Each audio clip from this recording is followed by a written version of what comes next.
Well, next we saw Christ is our unleavened bread, and I ask you tonight, as you turn to chapter 13 of Exodus, do you see him, that's Christ, as the unleavened bread?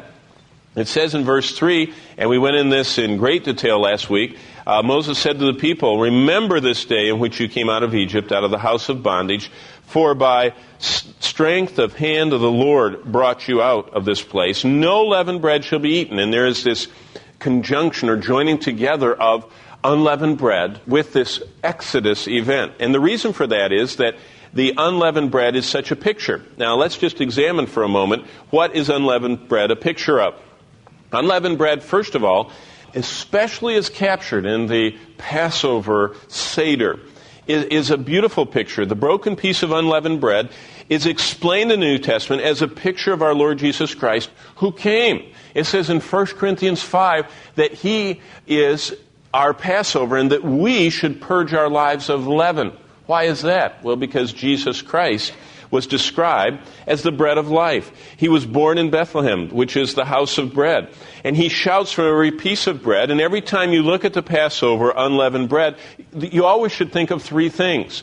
In fact, we are starting to use matzah-ish bread in our communions so that it will remind us when we see the holes and the stripes of three things. Every time you hold the Passover bread in your hand, you think, number one, it's striped. It says in chapter 53 of Isaiah, by his stripes we are healed. And so it's fascinating that the Jewish people, and someone asked me, they said, how did all of that Christ-focused material get into the Passover? Well, if you read the book of Acts, after the resurrection, after the day of Pentecost, it says that a great number of the priests became faithful to the faith. They become faithful to Christ. They become followers of the way.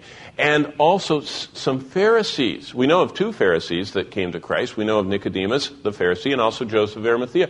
There were others. And these men, with some of the scribes, were the custodians of the teachings of Israel. And when these were saved, they began working on the writing of the Passover Seder, especially after the fall of the temple and the destruction of the temple in Jerusalem in AD 70. And when the Jews had to struggle with the absence of the lamb bone, because there is no lamb slain in Jerusalem for Passover anymore, they put in this unleavened bread and this whole ceremony of breaking the middle of the three pieces that we've studied and taking that middle piece and wrapping it in a cloth and burying it. And all of that process became a very subtle and a very powerful picture of Christ. So Christ is striped, and secondly, he is not only striped, the scriptures say he's pierced.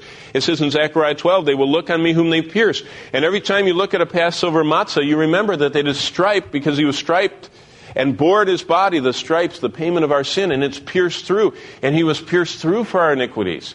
And someday the Jewish people are going to look on the one whom they pierced, and they're going to mourn for him, and they're going to call out for him to come and save them. And everything that's going on right now is just a beginning of what the Jewish people are going to go through. Just the beginning. You see, it's going to come to a point where the Jewish people, collectively as a nation, are finally going to be just a breath away from total annihilation. Hitler didn't do that. There were still millions of them all over the world, not just the ones in Europe. And so Hitler wasn't able to totally annihilate them. They came close in the time of Queen Esther, when Haman issued the edict nationwide. But there's going to be a time in the tribulation hour when they're absolutely finally surrounded.